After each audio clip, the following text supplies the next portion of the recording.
Students, बात करेंगे आज हम प्रोजेक्टाइल मोशन की।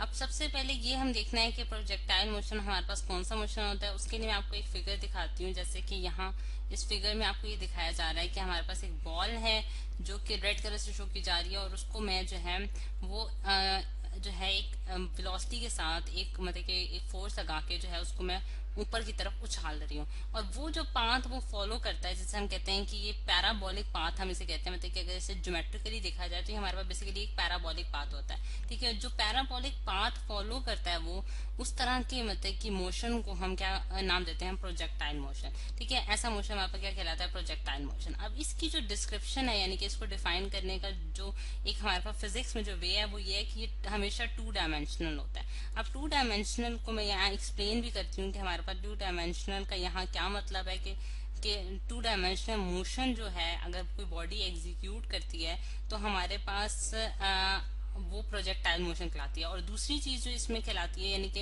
एक तो टू डायमेंशनल मोशन होनी चाहिए, और दूसरी चीज होनी चाहिए कि under the action of a constant gravitational force, यानी कि under under the under the action of gravity. ठीक है, यानी कि ग्रेविटी की जो फोर्स है यानी कि जो वो एक्सेलरेशन प्रोड्यूस करती है ग्रेविटी, जिससे हम ए से मतलब कि जी से भी आप कह सकते हैं जी इज इक्वल टू 9.8 मीटर्स पर सेकेंड स्क्वायर की जो एक्सेलरेशन प्रोड्यूस होती है ड्यू टू ग्रेविटी, उसके अंदर अगर रहते हुए मतलब कि ग्रेविटी, क्योंकि आप देखें स्टूडेंट, जिस तरह से यहाँ एक बॉल को जब मैं ऊपर की फेंकती हूँ उसका नीचे आने की जो वजह है, मेन वजह जो है वो हमारे पास क्या है, ग्रेविटी है। यानी कि ग्रेविटी की वजह से वो नीचे की तरफ अट्रैक्ट होती है, अर्थ के सेंटर की तरफ अट्रैक्ट होती है। और अगर वो मोशन जो है वो टू डायमेंशनल हो तो ऐसी मोशन जो है वो हमारे पास क्या कहलाती है, प्रोजेक्टाइल मोशन कहलाती है। अब अगर हम देखें स्टूडेंट्स कि हमारे पास प्रोजेक्टाइल मोशन में टू डायमेंशनल का क्या मतलब है। अब अगर हम यहाँ देख सकते हैं जैसा कि हमारे पास जो एक मतलब कि एक वेलोसिटी की जो डायरेक्शन है स्टूडेंट्स वो हॉरिजॉन्टल वे में है और दूसरी जो है वर्टिकल में। अब इस चीज को बेहतर तरीके से जो है वो इस फिगर में ज्यादा बेहतर एक्सप्लेन किया जा रहा है कि जिस तरह से आपने इसके मिड पाथ से जो है यानी कि यहाँ से आपने उस चीज को जो है वो डिफाइन किया है। जिस तरह से मैं ग्रीन कलर से शो कर देती हूँ, ये ठीक है। यहाँ से अगर आपने उसे डिफाइन किया यानी से आप यहाँ से आपने उस पर कोई जो है उसको कोई इनिशियल वेलोसिटी प्रोवाइड की है। ठीक है, कोई बॉल को आपने इनिशियल वेलोसिटी प्रोवाइड किया इन द हॉरिजॉन्टल डायरेक्शन। ठीक है, लेकिन हॉरिजॉन्टल वो कुछ हॉरिजॉन्टल मोशन भी परफॉर्म कर रही है और साथ साथ जो है उसके ऊपर जो है वो ग्रेविटी भी एक्ट कर रही है जो कि उसको नीचे की तरफ धकेल रही है। यानी कि वो नीचे की डायरेक्शन में भी मूव कर रही है और हॉरिजॉन्टल डायरेक्शन में मूव करती है। क्योंकि आप देख सकते हैं कि यहाँ से यहाँ उसने एक हॉरिजॉन्टल डिस्टेंस भी ट्रेवल की है और साथ ही साथ उसने एक वर्टिकल डिस्टेंस भी ट्रेवल किया है। तो इस वजह से हम ये कहते हैं कि ऐसी मोशन जो होती है स्टूडेंट्स हमारे पास क्या कहलाती है, टू डायमेंशनल मोशन, जो कि प्रोजेक्टाइल मोशन में एग्जिस्ट करती है, जिसमें बॉडी जो है वो बोथ मतलब कि बोथ डायरेक्शंस में मूव कर रही होती है। यानी कि उसके पास हॉरिजॉन्टल वेलोसिटी भी होगी और जो है इसी तरह उसके पास वर्टिकल वेलोसिटी भी एग्जिस्ट करेगी। अब अगर हम इसकी कैलकुलेशंस करेंगे कि हमारे पास किस तरीके से हम जो है प्रोजेक्टाइल मोशन में डिफरेंट डिफरेंट डिस्टेंसेस निकाल सकते हैं और इसकी वेलोसिटीज की वैल्यू भी हम कैलकुलेट करेंगे। अब सबसे पहले अगर हम देखें स्टूडेंट्स कि हमारे पास जो हॉरिजॉन्टल डायरेक्शन में जो हमने इसको एक इनिशियल वेलोसिटी प्रोवाइड की है, यहाँ मैं लिख भी देती हूँ, इनिशियल वेलोसिटी जो हमने इससे प्रोवाइड किया स्टूडेंट्स, यानी कि उसको जो हमने नाम दिया है वो हमने क्या नाम दिया है कि वी का नाम दिया है। ठीक है, वी अगर हमारे पास इनिशियल वेलोसिटी है जो कि हमने इस बॉल को दी है जो कि हॉरिजॉन्टल डायरेक्शन में लग रही है, तो हम ये कहते हैं कि इस डायरेक्शन में जो है वो एक्सेलरेशन की वैल्यू यानी कि एक्स की वैल्यू हमारे पास 0 हो जाएगी। कोई एक्सेलरेशन प्रोड्यूस नहीं होगी इन द हॉरिजॉन्टल डायरेक्शन। अब इसकी रीजन क्या है, क्योंकि हम ये कंसिडर कर रहे हैं स्टूडेंट्स कि हमारे पास एयर रेजिस्टेंस जो है वो नेग्लिजिबल है। यानी कि हमने एक ऐसा ऐसा पाथ लिया, ऐसा कंटेनर लिया है, ऐसी एनवायरमेंट ली है जहां हमारे पास कोई एयर रेजिस्टेंस एक्ट नहीं कर रही। जब एयर रेजिस्टेंस एक्ट नहीं कर रही तो हमारे पास हॉरिजॉन्टल डायरेक्शन में कोई एक्सटर्नल फोर्स नहीं एग्जिस्ट करेगी।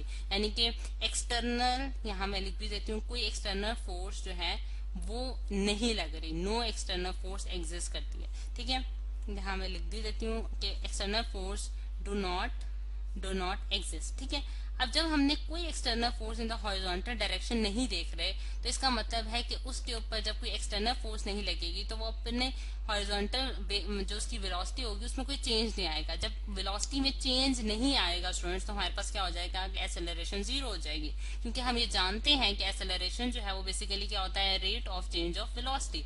अब इसके ऑपोजिट अगर हम वर्टिकली मतलब कि जो हमारे पास वर्टिकल मोशन है उसको देखें, तो वर्टिकल में हमारे पास ग्रेविटी जो है वो मेजर पार्ट प्ले कर रही है, यानी कि ग्रेविटी हर पॉइंट पे उस बॉल पे एक्ट कर रही है जो कि इसको नीचे की तरफ धकेलने की कोशिश कर रही है। तो जब नीचे की तरफ उसको पुल डाउन करेगी तो इसका मतलब है कि वर्टिकली जो है, वर्टिकल मोशन में तो ग्रेविटी एग्जिस्ट करेगी, ठीक है, जिसकी वजह से हम जो है उसकी वैल्यू हम लेंगे, लेकिन हॉरिजॉन्टल डायरेक्शन में हमारे पास एक्सेलरेशन की वैल्यू जीरो हो जाएगी। अब अगर मैं ये जानना चाहती हूँ कि मेरे पास जो बॉल है वो हॉरिजॉन्टल डिस्टेंस कितना ट्रेवल करेगी, हॉरिजॉन्टल डिस्टेंस कितना ट्रेवल करेगी मतलब कि ड्यूरिंग इट्स मोशन, तो फिर वो हम किस तरह से निकाल सकते हैं स्टूडेंट्स। के लिए हमने एक फॉर्मूला जो है वो पढ़ रखा है।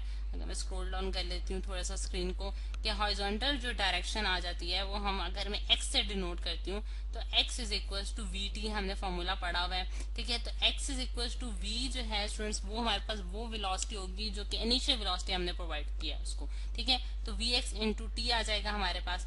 इसी तरह अगर हम देखें कि हमारे पास जो वर्टिकल, ये हमारे पास हॉरिजॉन्टल डिस्टेंस की बात की है, इसी तरह मैं यहाँ डॉटेड लाइन को सेपरेट करके यहाँ वर्टिकल डिस्टेंस की बात करने जा रही हूँ। वर्टिकल डिस्टेंस देख लेते हैं उसने कितना ट्रेवल किया, ठीक है। ये तो हमने हॉरिजॉन्टल डिस्टेंस की बात की, बिल्कुल यही फॉर्मूला यूज करेंगे कि हमारे पास वर्टिकल डिस्टेंस निकालने के लिए हम क्या करते हैं कि सेकंड लॉ ऑफ मोशन अगर हम यूज करें तो s is equal to v i t plus half a t square हमारे पास फॉर्मूला आ जाता है। अब s जो है वो डिस्टेंस होगा जो कि वर्टिकल डिस्टेंस, जिसे मैं y से डिनोट कर रही हूँ, जैसा यहाँ मैंने हॉरिजॉन्टल डिस्टेंस को x से डिनोट किया स्टूडेंट्स, इसी तरह वर्टिकल डिस्टेंस को मैं y से डिनोट कर देती हूँ। यहाँ पे इसकी मैं जो है सिंबल्स लगा देती हूँ कि ये जो वर्टिकल डिस्टेंस है ये मैंने y से डिनोट कर दिया और ये मेरे पास x है, ठीक है। तो y जो है हमारे पास क्या हो जाएगा, y is equal to v i t, यानी कि वी आई हमारे पास स्टूडेंट्स वो इनिशियल वेलोसिटी है जो कि हमने वर्टिकल वे में हमने प्रोवाइड किया। तो आप जानते हैं कि वर्टिकल डायरेक्शन में हमने कोई वेलोसिटी जो है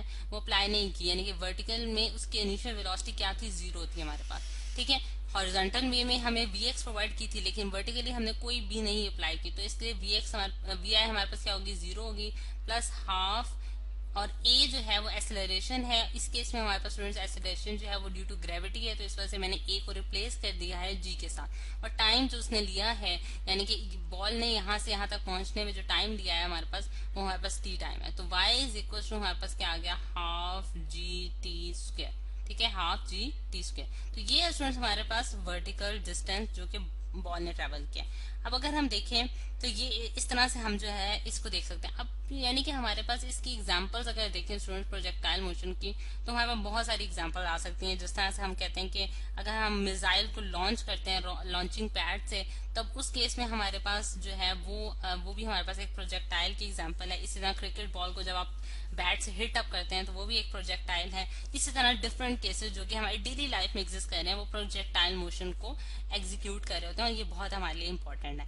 अब अगर प्रोजेक्टाइल मोशन को मजीद सॉल्व करने के लिए, उसके मजीद कंपोनेंट्स जानने के लिए जो है हम क्या करते हैं कि रेजोल्यूशन ऑफ द कंपोनेंट्स को यूज करते हैं। अगर हम देखें स्टूडेंट्स की ये वाली चीज, यहाँ मैं अब दोबारा वापस आती हूँ उस फिगर की तरफ जो कि हमने सबसे पहले पेस्ट की थी, कि हमने जो उसको वेलोसिटी प्रोवाइड किया स्टूडेंट्स, जो कि हम इनिशियल वेलोसिटी जिसे हम कह रहे हैं, जिसे हम यहाँ एरो हेड से शो किया जा रहा है, वो एक एंगल थीटा के जरिए जो है वो अप्लाई की जा रही है, यानी कि उसका जो हॉरिजॉन्टल के साथ जो एंगल बन रहा था वो हमारे पास थीटा था।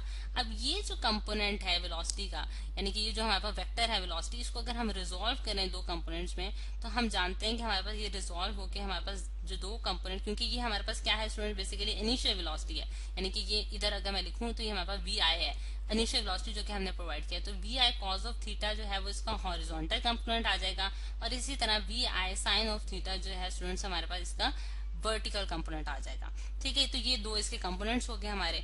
अब अगर हम ये जानना चाहते हैं स्टूडेंट्स कि हमारे पास जो है फाइनल वेलोसिटी हॉरिजॉन्टल डायरेक्शन में आफ्टर टाइम टी की बात कर रही हूँ, मेरे पास क्या होगी, और इसी तरह वर्टिकल डायरेक्शन में मेरे पास final velocity after time t हमारे पास क्या होगी, और फिर ये एंगल, यानी कि जिस एंगल पे आपने उसको हिट किया है वो एंगल हम किस तरह से फाइंड आउट कर सकते हैं। तो ये सारी चीजें हम प्रोजेक्टाइल मोशन में जो है, जो कि अननोन है हमारे लिए, उन सबको हम फाइंड आउट करेंगे इन द नेक्स्ट लेक्चर।